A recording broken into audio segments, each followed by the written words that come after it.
نور الحق کسمسایا تو عبدالحق ماضی سے حال میں لوٹ آیا۔ اس نے بڑی نرمی سے نور الحق کو خود سے علیحدہ کیا۔ وہ 2 سال پرانی یاد تھی، اور ان 2 سالوں میں اللہ کے فضل سے نور الحق کتنا آگے چلا گیا تھا۔ وہ سمجھتا تھا کہ اللہ سب کچھ دیکھتا، سنتا اور جانتا ہے، اس سے کچھ چھپا نہیں، اور جب کسی کے ساتھ یہ آگہی ہر لمحہ رہے تو سمجھو کہ اس نے تقویٰ کی راہ پر قدم رکھ دیا ہے۔ اور نور الحق جانتا تھا کہ اللہ وعدے کو کتنی اہمیت دیتا ہے، اور ایسی نہ جانے کتنی باتیں وہ جانتا ہوگا جو ہم بڑے جانتے تو ہیں لیکن یاد نہیں رکھتے، زندگی میں عمل کرنے کے موقع پر بھول جاتے ہیں۔ اس کی روح بدلی تو اسے اجنبیت کا احساس ہوا۔ کچھ دیر تو اسے ایسا لگا جیسے اس کی یادداشت کھو گئی ہے۔ یہ میں کہاں ہوں؟ یہ کون سی جگہ ہے؟ پھر اس نے سوچا کہ وہ یہاں کیوں ہے؟ اسے تو آفس میں ہونا تھا۔ پہلی بار اسے احساس ہوا کہ اس کی ایک بہت بڑی مصروفیت ختم ہو گئی ہے۔ اسے اپنے اندر ایک خالی پن کا احساس ہونے لگا۔ اب وہ کیا کرے گا؟ یہ تو بیکاری ہے، یوں تو وہ ناکارہ ہو جائے گا۔ لیکن اسی وقت نور الحق بیدار ہو گیا۔ بابا جان، میں آپ کے ساتھ تھوڑی دیر کھیل سکتا ہوں؟ اس نے اٹھتے ہی کہا۔ کیوں نہیں، لیکن پہلے ہاتھ منہ دھو کر آؤ۔ نور الحق تیزی سے باتھ روم میں چلا گیا۔ واپس آ کر اس نے عبدالحق سے کہا، چلیں بابا؟ آؤ۔ عبدالحق اٹھ کھڑا ہوا۔ نور الحق نے اس کا ہاتھ تھام لیا، لیکن دروازے پر پہنچ کر وہ ٹھٹکا۔ لیکن بابا جان، امی… فکر نہ کرو، ہم چپکے سے نکل چلیں گے۔ ہیجان اور مسرت سے نور الحق کی آنکھیں چمکنے لگیں۔ ارجمند اس وقت حمیدہ کے کمرے میں تھی۔ وہ دونوں بغیر کسی رکاوٹ کے لان میں پہنچ گئے۔ مگر بابا، ہم کھیلیں گے کیا؟ نور الحق نے سوال اٹھایا۔ فوری طور پر عبدالحق کی کچھ سمجھ میں نہیں آیا۔ یہ تو اس نے سوچا بھی نہیں تھا۔ چلو بیٹھ کر سکون سے سوچتے ہیں، اس نے گھاس پر بیٹھتے ہوئے کہا۔ نور الحق بھی اس کے ساتھ ہی بیٹھ گیا۔ یہ بتاؤ، اسکول میں ہاف ٹائم میں تم کیا کرتے ہو؟ عبدالحق نے اس سے پوچھا۔ جھولا جھولتے ہیں بابا، مگر یہاں تو جھولے ہی نہیں ہیں۔ ہاں، یہاں تو نہیں ہے، مگر لاہور میں جو اپنا گھر ہے وہاں ایسے جھولے ہیں کہ تمہارے اسکول میں بھی نہیں ہوں گے۔ ہمارا اور گھر بھی ہے بابا۔ ہاں، اللہ کے فضل سے کئی گھر ہیں ہمارے، گاؤں میں بھی ہے۔ لاہور کہاں ہے بابا؟ یہاں سے بہت دور ہے بیٹے۔ تو ہم وہاں کیوں نہیں رہتے؟ میں کام یہاں کرتا تھا نا بیٹے۔ اب تو نہیں کرتے، تو اب ہم لاہور چلیں گے۔ عبدالحق کو لاہور کا گھر شدت سے یاد آیا۔ جی چاہا کہ اڑ کر وہاں پہنچ جائے۔ ہاں، اب وہاں چلیں گے ہم۔ اور میرا اسکول تو وہاں بھی ہے بیٹے۔ بس تو ٹھیک ہے، نور الحق نے کہا۔ پھر وہ چونکا۔ ہم یہاں کھیلنے آئے تھے بابا۔ اسکول میں اور کیا کھیلتے ہو تم؟ پکڑم پکڑائی بھی کھیلتے ہیں، تو چلو وہی صحیح۔ مگر مجھے فٹ بال اچھی لگتی ہے بابا۔ آج لے آئیں گے فٹ بال بھی۔ اس وقت تو… مگر اسی وقت ارجمند آ گئی۔ وہ بیڈ روم میں گئی تو وہ خالی تھا۔ اس نے سمجھ لیا کہ وہ دونوں لان میں ہوں گے۔ نور الحق، چلیے میرے ساتھ، آپ کا پڑھنے کا وقت ہو گیا ہے، اس نے کہا۔ ابھی تو ہمارا کھیل شروع بھی نہیں ہوا امی، بچے نے احتجاج کیا۔ یہ کھیل کا وقت ہے ہی نہیں، میں نے کہا تھا نا آپ سے، یہ پڑھنے کا وقت ہے۔ پھر اسکول سے ملنے والا ہوم ورک کرنا ہوگا۔ کچھ دیر کی رعایت دے دو نا، عبدالحق نے کہا۔ ذرا سی رعایت اور ڈسپلن ایسا ختم ہوگا آغا جی کہ کبھی بحال نہیں ہوگا۔ ارجمند کے لہجے میں سختی تھی۔ عبدالحق نے بچے کے سامنے اصرار مناسب نہیں سمجھا۔ نور الحق بھی خاموشی سے ارجمند کے ساتھ چلا گیا۔ وہ پہلا موقع تھا کہ پڑھائی کے وقت بھی نور الحق کا دھیان پڑھائی میں نہیں تھا۔ ایسا لگتا تھا کہ وہ پہلا پڑھا ہوا بھی بھول گیا ہے۔ ارجمند اس کی وجہ سمجھ گئی، اور وہ وجہ فطری تھی۔ وہی تو اس کے دنیا میں آنے سے پہلے اسے محبتیں سونپنے کی کوشش کرتی رہی تھی، اور اس کی کوشش کامیاب ثابت ہوئی تھی۔ اور اس کی پیدائش کے بعد بھی وہ ان محبتوں کی تبلیغ کرتی رہی تھی۔ مگر سب سے پہلے اس نے بچے کو اللہ سے روشناس کرایا تھا، اور وہ اس کی عمر اور سمجھ کے مطابق بڑی عقل مندی سے اللہ کے احکام اس تک پہنچاتی تھی۔ ساتھ ہی وہ اللہ کی ذات پاک کا تصور بھی اس کے ذہن میں اجاگر کرتی تھی۔ مگر سب سے پہلے اس نے اسے محبت کے بارے میں بتایا تھا۔ یہ کام آسان ثابت ہوا، کیونکہ وہ محبت کرنے والے عبدالحق کا بیٹا تھا۔ اس کا تو خمیر ہی محبت سے اٹھا تھا۔ وہ ایسا بچہ تھا جس نے 1 سال کا ہونے سے پہلے ہی پیار کرنا سیکھ لیا تھا۔ ابتدا میں وہ اس سے پوچھتی، تمہیں دنیا میں سب سے زیادہ محبت کس سے ہے؟ آپ سے، بابا جان سے اور دادی سے۔ وہ کہتا، یہ تو کوئی جواب نہ ہوا۔ اتنے لوگوں سے تم برابر کی محبت تو نہیں کر سکتے، کسی سے کم ہوگی، کسی سے زیادہ۔ مجھے تو برابر ہی لگتی ہے۔ تم سمجھ نہیں پاتے، مگر میں جانتی ہوں۔ تو مجھے بتائیں، تم سب سے زیادہ بابا جان سے محبت کرتے ہو، پھر دادی سے، اور پھر مجھ سے۔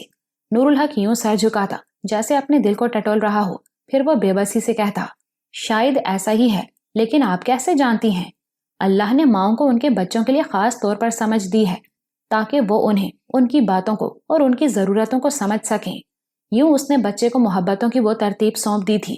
وہ اس سے پوچھتی، اچھا تم اپنے بابا جان سے سب سے زیادہ محبت کیوں کرتے ہو؟ اس لیے کہ اللہ کا حکم ہے، نور الحق کہتا، لیکن ساتھ ہی اعتراض کرتا، لیکن امی، اللہ نے تو ماں اور باپ دونوں سے محبت کا حکم دیا ہے، تبھی تو میں دونوں سے برابر کی محبت کرتا ہوں۔ غیر معمولی بات یہ تھی کہ وہ بڑوں کی طرح باتیں کرتا تھا، بہت ذہین بھی تھا، ایسے سوال کرتا کہ جواب دینا مشکل ہو جاتا۔ بالکل ٹھیک، ارجمند اس کی تائید کرتی، لیکن میں کہتی ہوں کہ تمہیں سب سے زیادہ بابا جان سے اور پھر دادی سے محبت کرنی ہے، اور تمہیں معلوم ہے کہ اللہ نے کیا حکم دیا ہے؟ جی امی، یہ کہ ماں باپ کا حکم مانو، نور الحق کہتا، پھر جلدی سے ٹکڑا لگاتا، تو میں مانتا تو ہوں امی، مگر اس کا ایک نظریہ وہ تبدیل نہ کرا سکی۔ اسے تو اس کا پتہ بھی بہت دیر میں چلا تھا۔ اس روز نور الحق حمیدہ کے پاس بیٹھا تھا۔ حمیدہ نے یوں ہی اس سے پوچھ لیا، پتر نور الحق، یہ بتا دنیا میں سب سے اچھا تجھے کون لگتا ہے؟ اور نور الحق نے بے جھجک کہا، امی جان۔ ارجمند اسی وقت دروازے کے پاس سے گزر رہی تھی، یہ سن کر ٹھٹک گئی اور ان کی باتیں سننے لگی۔ ہائے اللہ، تو عبدالحق تجھے اچھا نہیں لگتا؟ بابا بھی اچھے ہیں، مگر امی سب سے اچھی ہیں۔ مجھ سے بھی اچھی؟ جی دادی، کہا نا، دنیا میں سب سے اچھی میری امی ہے، نور الحق نے کہا، اور پھر حمیدہ سے لپٹ کر اسے پیار کرنے لگا۔ آپ کو برا لگا دادی، پر میں جھوٹ تو نہیں بول سکتا۔ حمیدہ نے اسے اتنا پیار کیا کہ بھگو ڈالا۔ پھر وہ بولی، میں بھی جھوٹ نہیں بولتی پتر، میرا عبدالحق بہت بہت اچھا ہے، پر سچی بات یہ ہے کہ نکی اس سے بھی اچھی ہے۔ ارجمند نے اس تاثر کو زائل کرنے کی کوشش کی، لیکن جلد ہی اسے احساس ہو گیا کہ یہ مناسب نہیں۔ بچپن میں اچھے امیج ٹوٹ جائیں تو شخصیت میں بہت فرق پڑتا ہے، بلکہ اب تو اس کی ذمہ داری بڑھ گئی تھی، اسے خود کو بہت اچھا رکھنا تھا، اور اب وہ سوچ رہی تھی کہ نور الحق کا دل اس وقت عبدالحق میں اٹکا ہوا ہے تو پڑھائی میں خلل پڑ رہا ہے، اور ایسا روز ہوگا تو اس کا کوئی تدارک سوچنا چاہیے۔ اس کی سمجھ میں بات آ گئی۔ دیکھو بیٹے، ایک کام کرتے ہیں، اس نے کہا، تمہیں رات کے بجائے دن کا یہ وقت بابا جان کے لیے دے دیتے ہیں، تم اس وقت ان کے ساتھ کھیل لیا کرو۔ نور الحق خوش ہو گیا، شکریہ امی، یہ ٹھیک ہے، سوچ لو اچھی طرح، پھر رات کو تمہیں سلایا میں کروں گی۔ جی امی، یہ ٹھیک ہے، لیکن یہ ضروری ہے کہ تمہارے بابا جان بھی اسے منظور کر لیں، ان کی منظوری کے بغیر کچھ نہیں ہوگا۔ جی امی، میں ابھی پوچھ لیتا ہوں بابا سے۔ وہ اٹھا اور اس نے باہر کی طرف دوڑ لگانے کے لیے پر تولے۔ نور الحق، آپ کچھ بھول رہے ہیں، ارجمند نے تنبیہی لہجے میں پکارا۔ نور الحق نے پلٹ کر دیکھا اور ایک لمحے میں بات سمجھ گیا۔ اس نے بکھری ہوئی کتابوں کو سمیٹا، انہیں لے جا کر ان کی جگہ پر رکھا، پھر عبدالحق سے اجازت لینے کے لیے چلا، لیکن اب اس کے انداز میں عجلت نہیں تھی، اور اس نے پلٹ کر کہا، سوری امی۔ سب کچھ اسی طرح ہو رہا ہے جیسا تم نے کہا تھا، عارف نے عبدالحق سے کہا۔ اس کے لہجے میں اداسی تھی۔ مجھے افسوس ہے، عبدالحق نے کہا۔ وہ دونوں عبدالحق کے گھر میں ڈرائنگ روم میں بیٹھے تھے۔ صبح عبدالحق نے اپنا نام اور تصویر اخبار میں دیکھنے کے بعد اخبار کو ایک طرف رکھ دیا تھا، اور کچھ دیکھنے کی ہمت ہی نہیں ہوئی تھی۔ اسے تو اب پتا چلا کہ اس فہرست میں عارف کا نام بھی تھا۔ مجھے حیرت ہوئی، عبدالحق نے تعصب سے کہا۔ عارف نے اس کی بات کاٹ دی۔ اگر تم کرپٹ اور بدعنوان ہو سکتے ہو تو پھر ایماندار کون رہ گیا؟ میں کیا کہہ سکتا ہوں، مجھے تو خوشی ہے کہ مجھے رہائی مل گئی، اور دکھ کوئی نہیں ہے۔ دکھ تو بہت ہیں، کس کس کی بات کروں؟ ملک دو ٹکڑے ہوا، دشمن کے سامنے ہتھیار ڈالے گئے، اور وہ بھی اتنی بڑی تعداد میں کہ تاریخ میں ایسا کبھی نہیں ہوا۔ پوری قوم تڑپ کر رہ گئی، اور اب جو کچھ ہو رہا ہے سب سوچا سمجھا ہے۔ اس فہرست میں ایسے لوگوں کے نام ہیں عبدالحق جن کی ایمانداری کی قسم کھائی جا سکتی ہے۔ یقیناً ہوں گے، لیکن کیوں؟ بھٹو صاحب بہت ذہین اور عقل مند آدمی ہیں، عبدالحق نے گہری سانس لے کر کہا۔ اقتدار جس قیمت پر بھی ملا انہیں مل گیا، اب انہیں اس کو مستحکم کرنا ہے۔ وہ طویل اقتدار کی راہ ہموار کر رہے ہیں۔ اس طرح میری تو سمجھ میں نہیں آئی یہ بات۔ دیکھیں عارف بھائی، اس ملک میں دو بڑی طاقتیں ہیں، ایک فوج اور دوسری بیوروکریسی، جو ان کے اقتدار کی راہ میں رکاوٹ بن سکتی ہے۔ سقوط ڈھاکہ کے بعد فوج کا مورال بہت نیچے آ گیا ہے، لیکن یہ عارضی ہے، اس لیے بھٹو صاحب نے اس عالم میں بھی فوج پر وار کیا، فوج کو عوام کی نظروں میں ذلیل کرنے کے لیے ہتھیار ڈالنے کی تقریب کی، ویڈیو ٹی وی پر چلوا دی۔ دوسری طرف ڈان کے ادارے میں پاکستانی فوج کو مرسنریز لکھا گیا۔ یہ سب سوچا سمجھا تھا۔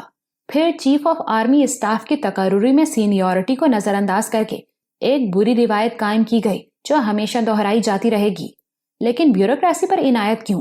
بہت اہم ہے عارف بھائی. دیکھیں، ایک وزیر اپنی وزارت کے مختلف شعبوں اور معاملات کے بارے میں کیا جانتا ہے؟ کچھ بھی نہیں. اور جانتا نہیں تو فیصلے کیسے کر سکتا ہے؟ مختلف افسران معلومات فراہم کرتے ہیں جو ایک بڑے افسر کے پاس جمع ہوتی ہیں. اس کی روشنی میں تجاویز پیش کی جاتی ہیں، فیصلے ہوتے ہیں. یہ سب اعلیٰ تعلیم یافتہ اور اپنے اپنے میدان میں ماہر ہوتے ہیں. یہ لوگ قانون کی اور خاص طور پر دفتری معاملات کی غیر معمولی سوجھ بوجھ رکھتے ہیں. انہیں اس سے فائدہ اٹھانا بھی آتا ہے. ہر فیصلے پر عمل درآمد ان کے بغیر ممکن نہیں. نظام حکومت اور نظام ریاست در حقیقت یہی چلاتے ہیں. ان میں ایسے لوگ بھی ہیں جو وزیروں کے سامنے بھی ڈٹ کر کھڑے ہو جاتے ہیں. بیوروکریسی پر وار کر کے بھٹو صاحب نے ایک سے زائد فائدے حاصل کیے. ایک طرف تو انہوں نے بیوروکریسی کو یہ پیغام دے دیا کہ اس کی اوقات نوکر سے زیادہ نہیں. دوسری طرف انہوں نے بڑی تعداد میں ویکینسیز نکال لی جن پر وہ اپنے من پسند لوگوں کو مقرر کریں گے. اس کا ایک فائدہ یہ ہوگا کہ نچلی سطح پر سرکاری ملازمین بھی ان کی مرضی کے مطابق رکھے جائیں گے. اس سے کیا ہوگا؟ اس سے ان کی پارٹی عوامی سطح پر مضبوط ہوگی. عبدالحق نے گہری سانس لے کر کہا. وہ یہ کہہ سکیں گے کہ پہلی بار انہوں نے جمہوریت کے ثمرات عام آدمی تک پہنچائے ہیں. تو یہ بڑی بات ہے. جی ہاں، مگر مجھے جو اس میں خرابی نظر آتی ہے وہ یہ ہے کہ جب آپ میرٹ کو خیر آباد کہتے ہیں تو کرپشن کا دروازہ کھلتا ہے، اور یہ دروازہ ایک بار کھل جائے تو پھر آسانی سے بند نہیں ہوتا. اور ایک بات جو میں دیکھ رہا ہوں وہ یہ ہے کہ پیپلز پارٹی اب شاید ہمیشہ ملک کی بڑی پارٹیوں میں رہے گی. یہ اگر خرابی سے آغاز کرے گی تو وہ خرابی دور ہونے والی نہیں ہوگی. یہ تم کیسے کہہ سکتے ہو کہ پیپلز پارٹی بہت آگے جائے گی؟ بھٹو صاحب نے جو اسٹارٹ لیا ہے وہ یہ بتاتا ہے. عبدالحق نے کہا.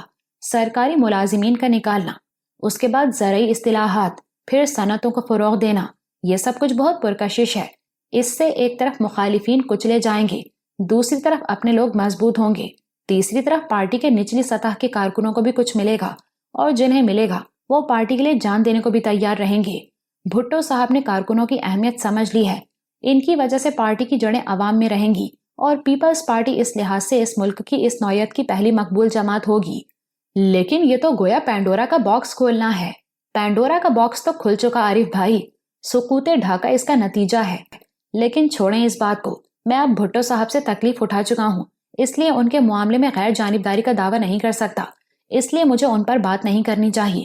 میں اس سے انکار نہیں کروں گا کہ کوئی جاگیردار ایسی زرعی اصطلاحات لا سکتا ہے جس سے ہاری اور کسان زمیندار بن جائے. لیکن ایسا جاگیردار سب سے پہلے اپنی تمام زمین چھوڑ کر ایک مثال قائم کرے گا تاکہ اصطلاحات سے متاثر ہونے والوں کو اس کے خلوص اور سچائی پر یقین آ جائے. حکمران جماعت کے حامیوں کی صنعتوں کو قومی تحویل میں لیا جائے تاکہ کوئی مخالف یہ نہ کہے کہ اسے سیاسی طور پر نشانہ بنایا گیا ہے. سب سے بڑی بات یہ کہ صنعتوں کو قومی تحویل میں لینے کی ذمہ داری کو بھی سمجھا جائے. ضروری ہو تو اس میں ترقی ہو، زوال نہ ہو. اور یہ آسان کام نہیں، کیونکہ ایک سیدھی سی بات ہے عارف بھائی، اگر آپ 10 کروڑ روپے سے کوئی مل لگاتے ہیں تو آپ کو پیداوار اور منافع دونوں کی فکر ہوگی.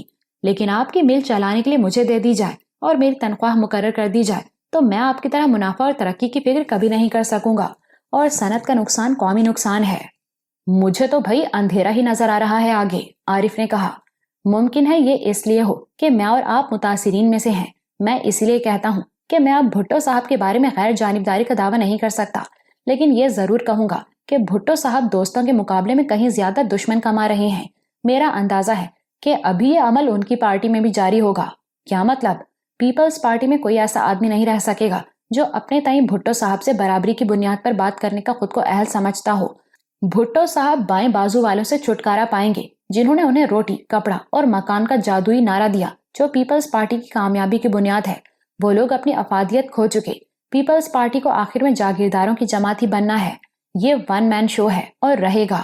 یعنی پارٹی کو منشور دینے والے پارٹی سے باہر. کیوں؟ ایک تو یہ کہ منشور محض نعرہ ہے، عمل کرنے کے لیے نہیں. دوسرے عارف بھائی، جو کسی کی حد درجہ خوشامد کرتا رہا ہو وہ اپنا وقت آنے پر اپنی اس سے کہیں زیادہ خوشامد کرانا چاہے گا. خوشامد پسند لوگ ہی خوشامدی بھی ہوتے ہیں. بھٹو صاحب کے قریب خوشامدی لوگ ہی رہیں گے. سلطانی جمہور کا آتا ہے زمانہ، جو نقش کوہن تم کو نظر آئے مٹا دو.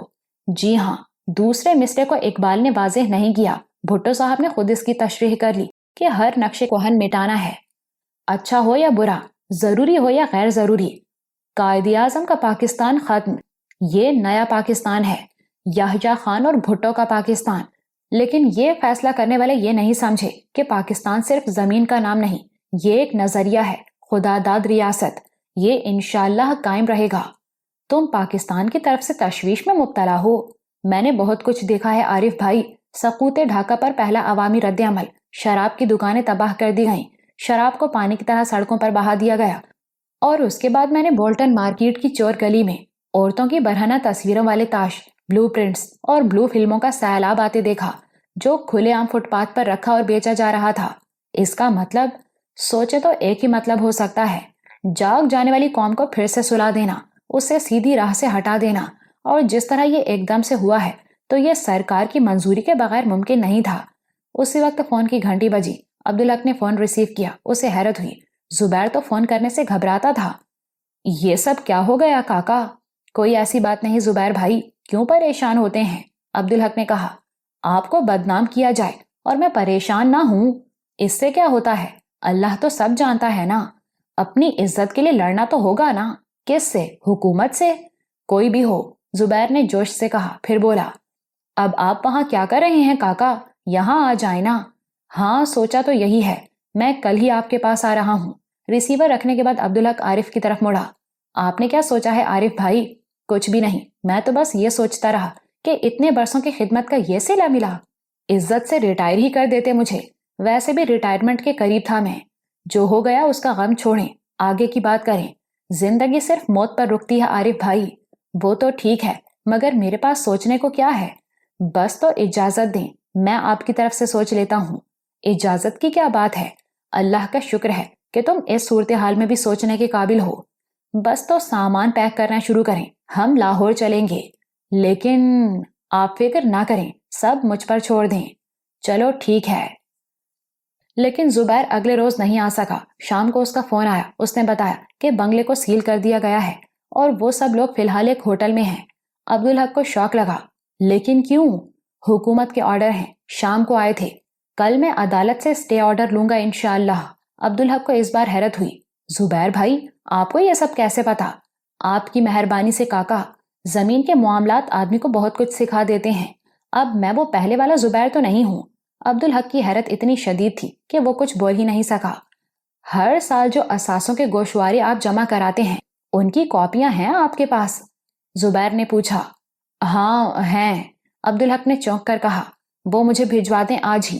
وکیل کا کہنا ہے کہ کل ہی اسٹے مل جائے گا، مگر آج ہی کیسے بھیج سکتا ہوں؟ پی آئی اے کا ایک پائلٹ ہے اپنی جان پہچان کا، وہ آج رات کی فلائٹ لاہور آ رہا ہے، میں نے اسے آپ کا پتہ دے دیا ہے، وہ ابھی کچھ دیر بعد آپ کے پاس آئے گا، اسے دے دیجئے گا۔ ٹھیک ہے زبیر بھائی۔ ہاں ایک بات اور کاکا، مجھے ڈر ہے کہ آپ کے اکاؤنٹ بھی فریز کر دیے گئے ہوں گے۔ آپ کے پاس کیش کی کمی ہو تو بتا دیں، ویسے تو بنگلے میں واپسی کے فوراً بعد میں کراچی آ جاؤں گا۔ آپ فکر نہ کریں زبیر بھائی، یہ کوئی بڑا مسئلہ نہیں ہے۔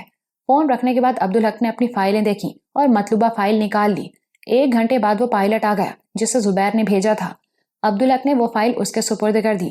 اس نے زبیر کے نام ایک رکا بھی لکھ دیا تھا کہ وہ ان تمام کاغذات کی کئی مصدقہ نقول بھی تیار کرا لے۔ رات کو اس نے کیش کے معاملات پر غور کیا اور بے فکر ہو گیا۔ حمیدہ کے پاس ہمیشہ کافی رقم رہتی تھی، خود اس کے پاس بھی خاصا کیش موجود تھا، پھر ارجمند کے اکاؤنٹ میں بھی معقول رقم موجود تھی۔ پھر اس نے زبیر کو فون کیا، اسے یہ بتانا تھا کہ کاغذات اس نے پائلٹ عادل کو دے دیے ہیں۔ اس کے علاوہ ایک اور اہم بات تھی، زبیر بھائی ہمارے ساتھ عارف بھائی بھی لاہور شفٹ ہوں گے، اس نے فون پر کہا۔ یہاں آنے سے پہلے آپ کو ان کے لیے کسی معقول مکان کا بندوبست کرنا ہوگا، ہمارے قریب ہی ہو تو زیادہ اچھا ہے۔ تو کیا وہ بھی؟ ہاں انہیں بھی فارغ کر دیا گیا ہے۔ اگلے روز وہ خاص طور پر بینک گیا، پتا چلا کہ اس کا اکاؤنٹ واقعی فریز کر دیا گیا ہے۔ وہاں سے وہ عارف کی طرف گیا۔ پیسوں کی ضرورت ہو تو بلا تکلف بتائیے گا عارف بھائی۔ کیوں بھائی؟ اب ایسا بھی نہیں ہے، آپ کو نہیں معلوم اکاؤنٹ بھی فریز کر دیے گئے ہیں ہمارے؟ عارف نے حیرت سے اسے دیکھا، پھر بولا، یہ تم پر خصوصی عنایت ہوئی ہے، میں تو آج ہی پوری رقم نکلوا لایا ہوں۔ سوچا لاہور جانا ہے تو یہاں اکاؤنٹ رکھنے کا کیا فائدہ؟ چلیں یہ اچھا ہوا، اللہ کا شکر ہے۔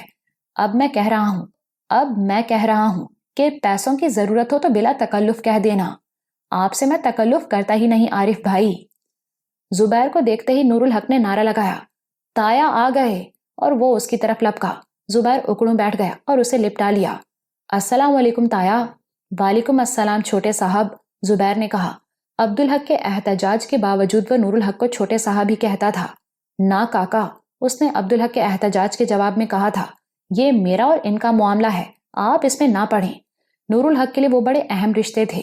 عبدالحق نے اس کا خاص خیال رکھا تھا۔ وہ جانتا تھا کہ ساجد اس کے بیٹے سے بہت محبت کرتا ہے۔ اس کا بس چلتا تو وہ کراچی ہی آ کر رہ جاتا، لیکن اس پر دوہرا بوجھ تھا۔ ایک طرف اس کی تعلیم تھی اور دوسری طرف وہ کاروباری معاملات میں زبیر کا ہاتھ بٹاتا تھا۔ اس لیے جب اس کی تعطیلات ہوتی تو عبدالحق گھر کے لوگوں کو لاہور بھیج دیتا اور نور الحق واپس آتا تو وہاں کے سب لوگوں کو یاد کرتا رہتا، خاص طور پر ساجد کو جو اس کے ساتھ ہم عمر بچوں کی طرح کھیلتا تھا۔ کیسے ہیں چھوٹے صاحب؟ زبیر نے نور الحق کو پیار کرتے ہوئے کہا۔ آپ مجھے چھوٹے صاحب کیوں کہتے ہیں تایا؟ یہ پہلا موقع تھا کہ نور الحق نے یہ سوال اٹھایا۔ اس لیے کہ آپ ابھی چھوٹے ہیں، زبیر نے سادگی سے کہا۔ جب میں بڑا ہو جاؤں گا تو تب میں آپ کو بڑے صاحب کہا کروں گا، زبیر نے کہا۔ پھر بات کو وہیں روک دینے کے خیال سے بولا، چھوڑیں ان باتوں کو، یہ بتائیں میں آپ کے لیے کیا لایا ہوں؟ کچھ بھی لائے ہوں، جو مجھے چاہیے وہ تو نہیں لائے، نور الحق نے شکایت کی۔ اور آپ کو کیا چاہیے؟ بھائی جان اور تائی اماں۔ بے اختیار زبیر کی آنکھیں بھیگ گئیں۔ اس نے مسکراتے ہوئے کہا، یہ غلطی تو ہو گئی چھوٹے صاحب، پر اس کے بدلے میں بہت بڑا تحفہ لایا ہوں آپ کے لیے۔ بھائی جان سے بڑا کوئی تحفہ نہیں، دیکھ تو لیں۔ زبیر نے اپنا بیگ کھول کر جہاز کے ٹکٹ نکالے اور لہرائے۔ نور الحق کے انداز میں پہلے ہی بے دلی تھی۔ ٹکٹ دیکھ کر وہ بہت مایوس ہوا۔ یہ کیا ہے؟ ٹکٹ ہے لاہور کے، کل آپ جائیں گے اور پھر وہیں رہیں گے اپنے بھائی جان اور تائی اماں کے ساتھ، یہاں نہیں آئیں گے۔ نور الحق کا چہرہ خوشی سے کھل اٹھا۔ سچ تایا؟ پھر اس نے تائید طلب نظروں سے عبدالحق کی طرف دیکھا۔ عبدالحق نے اسبات میں سر ہلا دیا۔ اب بولیں، ہے نا یہ سب سے بڑا تحفہ؟ جواب میں نور الحق نے اسے پیار کیا۔ شکریہ تایا۔ نور الحق، آپ کیا محبت کرتے ہیں تایا سے؟ ارجمند نے مداخلت کی۔ یہ اتنے تھکے ہوئے آئے ہیں اور آپ نے روک رکھا ہے انہیں یہاں۔ نور الحق نے زبیر کا ہاتھ تھام لیا۔ چلیں تایا، اور وہ اسے حمیدہ کے کمرے میں لے گیا۔ وہاں وہ کچھ دیر بیٹھے۔ حمیدہ نے لاہور کی خیریت دریافت کی تو زبیر نے کہا، اب آپ خود وہاں جا رہی ہیں، خود ہی پوچھ لیجئے گا۔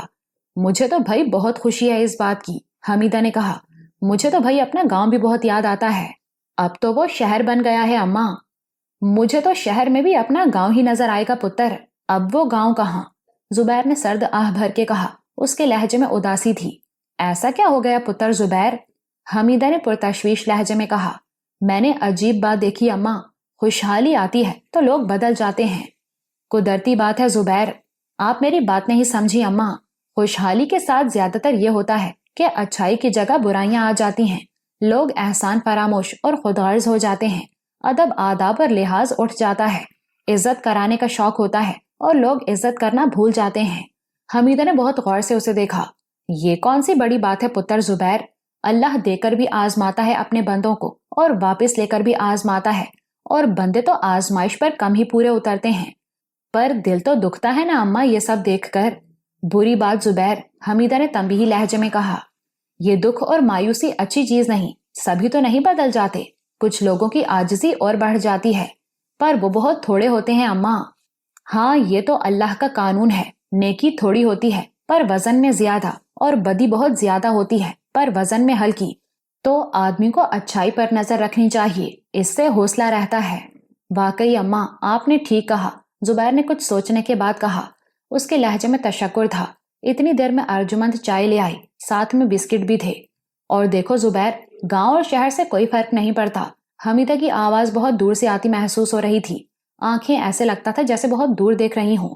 تو نے ٹھاکروں کی گڑھی کا آخر نہیں دیکھا، اور میں کبھی بھول نہیں سکتی، ہم وہاں تھے نہیں نا اماں؟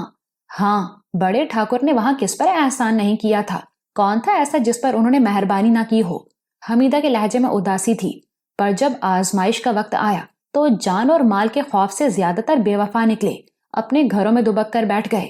وفادار تھوڑے تھے جنہوں نے ٹھاکر بھائی کے آگے کھڑے ہو کر جان دے دی، پر کسی کا کچھ بھی تو نہیں بچا، نہ مال نہ جان۔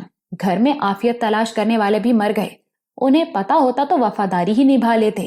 پتر زبیر، شہر ہو یا گاؤں، لوگ ایک سے ہوتے ہیں۔ خیر چھوڑو ان باتوں کو، یہ بتا ساجد کی پڑھائی مکمل ہوئی؟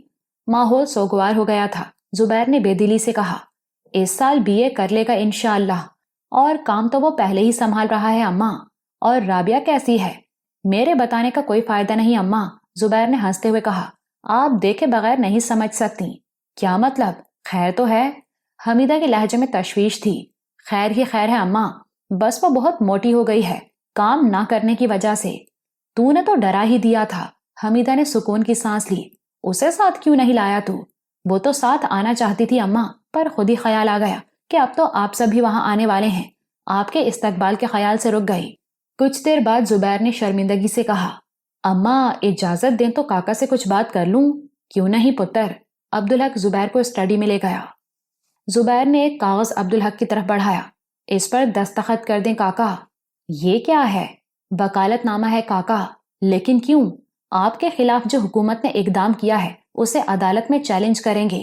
مگر میں ایسا نہیں چاہتا زبیر بھائی، میں اس میں خوش ہوں۔ میرا نقطہ نظر تو یہ ہے کہ اللہ نے مجھے ایک قید سے رہائی دی ہے۔ وہ اپنی جگہ کاکا، لیکن بے انصافی اور زیادتی کے خلاف لڑنا ضروری ہے۔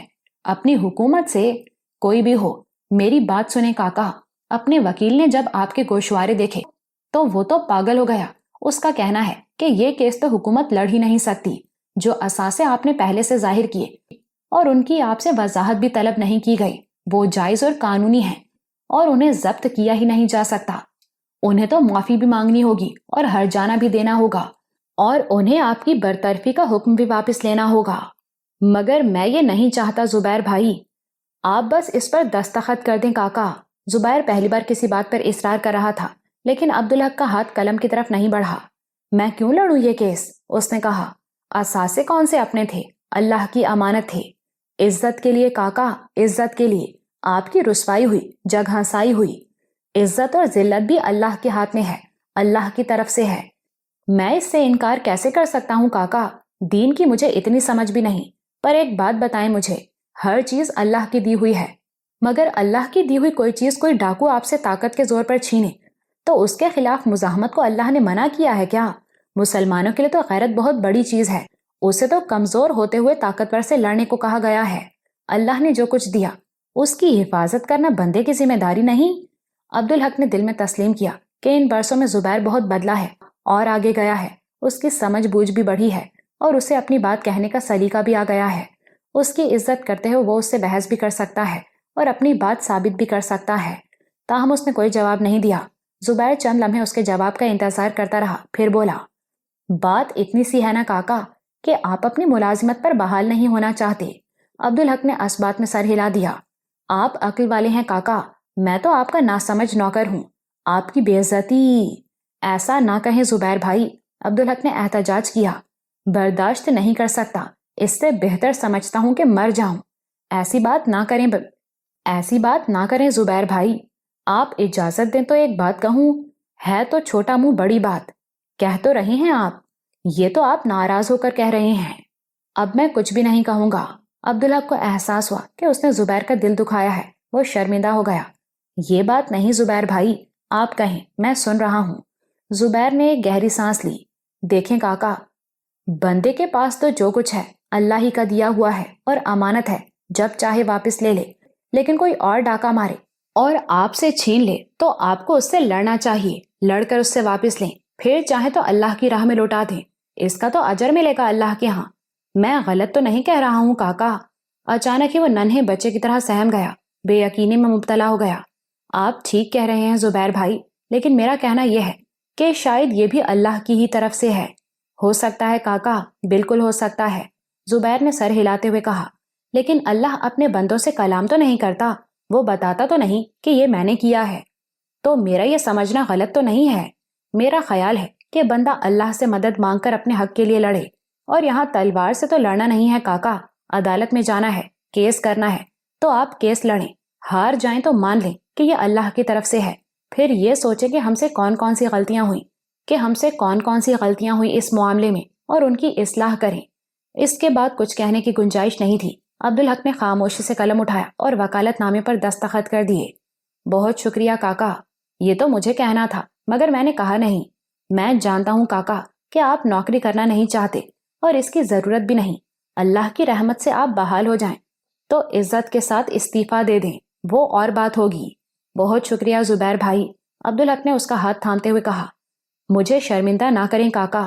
زبیر شرمسار ہو گیا، پھر بولا، اور میں چاہتا ہوں کاکا کہ آپ لوگ کل ہی لاہور چلے جائیں۔ کل؟ ابھی تو سامان بھی پوری طرح پیک نہیں ہوا ہے۔ اس کی فکر نہ کریں، میں اسی لیے تو آیا ہوں، میں سب سنبھال لوں گا، بس نوریس کو یہاں چھوڑ جائیں۔ اور عارف بھائی؟ وہ بھی، ان کے لیے بندوبست کر آیا ہوں میں۔ گلبرگ میں ہے ایک بنگلہ۔ یہ بہت اچھا کیا۔ زبیر نے اچانک اس کے سامنے ہاتھ جوڑ لیے۔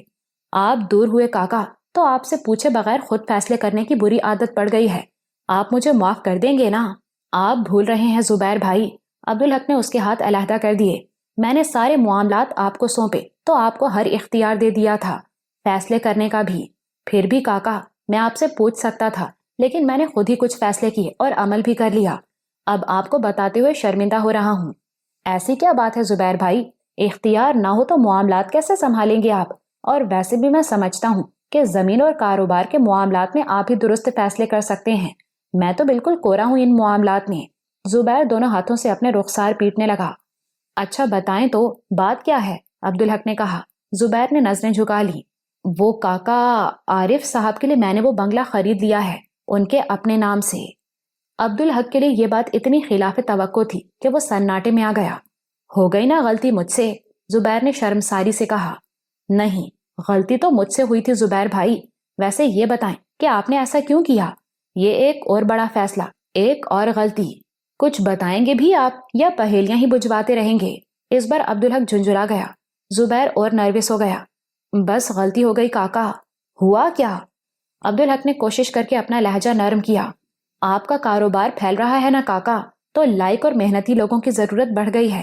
آپ سے بات ہوئی تو میں نے سوچا کہ عارف صاحب ایک نعمت ہے ہمارے لیے، جو آپ کا ایکسپورٹ کا کام ہے اسے وہ بہت اچھی طرح سنبھال سکیں گے، ہمارا ہی فائدہ ہے اس میں، اس لیے میں نے ان کے لیے بنگلہ خرید لیا۔ چاہیں تو وہ اپنی تنخواہ میں سے تھوڑا تھوڑا کر کے ادا کرتے رہیں، لیکن مجھے یقین ہے کہ ان کے آنے سے کاروبار اور منافع بڑھے گا۔ زبیر نے پھر ہاتھ جوڑ لیے۔ اس بار عبدالحق نے اس کے ہاتھ چوم لیے اور زبیر سناٹے میں آ گیا۔ الحمدللہ، آپ نے تو وہ کام کیا جو مجھے کرنا چاہیے تھا، آپ سے کہنا چاہیے تھا، مگر مجھے اس کا خیال ہی نہیں آیا۔ آپ نے حق ادا کر دیا میرا، جزاک اللہ۔ زبیر بے یقینی سے اسے دیکھ رہا تھا۔ مگر ایک مسئلہ ہے اس میں، عبدالحق نے کہا۔ عارف بھائی بڑے خوددار آدمی ہیں، انہیں رضامند کرنا آسان نہیں ہوگا۔ انشاءاللہ سب ہو جائے گا کاکا، ابھی چلتے ہیں عارف صاحب کے پاس۔ ایک بات بتائیں زبیر بھائی، آپ کو تو میں نے دنیا کے کاروبار میں الجھا دیا تھا، ابھی آپ نے جو میری اصلاح کی اپنے حق کے لیے لڑنے کے معاملے میں، اس نے مجھے حیران کر دیا۔ آپ بلا شبہ درست تھے اور میں غلطی پر تھا۔ یہ بتائیں، یہ اتنی سمجھ کیسے آئی آپ کو؟ سب اللہ کی رحمت ہے کاکا، زبیر نے عاجزی سے کہا۔ ہفتے میں ایک دن سارے کام چھوڑ چھاڑ کر مولوی صاحب کے ساتھ گزارتا ہوں، اللہ والوں کی صحبت سے بھی بہت کچھ ملتا ہے کاکا۔ بے شک، عبدالحق نے کہا۔ اس لمحے اسے مولوی مہر علی بڑی شدت سے یاد آئے۔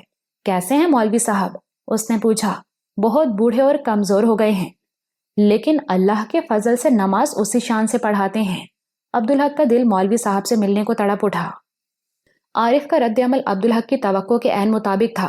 نہ یہ احسان ہے عارف بھائی اور نہ ہی محبت، عبدالحق نے جلدی سے صفائی پیش کی، بلکہ اس میں تو میرا کوئی دخل ہی نہیں۔ تو پھر میں نے تو بس زبیر بھائی سے آپ کے لیے لاہور میں مکان کا بندوبست کرنے کو کہا تھا، وہ بھی خریدنے کا نہیں کہا تھا۔ مجھے تو خود یہ سب کچھ ابھی 15 منٹ پہلے ہی معلوم ہوا ہے۔ عارف نے کڑی نظروں سے زبیر کی طرف دیکھا، اس کی نگاہوں میں استفسار تھا۔ میں کاکا کی طرح نہیں ہوں عارف صاحب، میں کاروباری آدمی ہوں اور پہلے اپنا نفع دیکھتا ہوں، زبیر نے نہایت اعتماد سے کہا۔ اس میں نفع کیا نظر آیا آپ کو؟ در حقیقت آپ کو ہماری ضرورت نہیں عارف صاحب، ہمیں آپ کی ضرورت ہے۔ وہ کیسے؟ کاروبار بہت پھیلا ہوا ہے ہمارا، اور سنبھالنے والا ایک میں ہوں یا میرا بیٹا جو ساتھ ہی تعلیم بھی حاصل کر رہا ہے۔ ہم پر بہت بوجھ ہے، مگر ملازمین کی تو کمی نہیں۔ ٹھیک کہا آپ نے، ملازم بہت، مینیجر بھی بہت، لیکن ایک اہل، محنتی اور ایماندار منظم بہت بڑی نعمت ہے، اور وہ آپ ہیں۔ آپ ہمیں مل گئے تو جو منافع ادھر ادھر نکل جاتا ہے ہمارے پاس آئے گا، یعنی منافع بڑھے گا۔ مگر آپ مجھے جانتے ہی کتنا ہے، ایک بار ملاقات ہوئی، وہ بھی سرسری سی۔ آپ نے مجھے اہل، محنتی اور ایماندار کیسے سمجھ لیا؟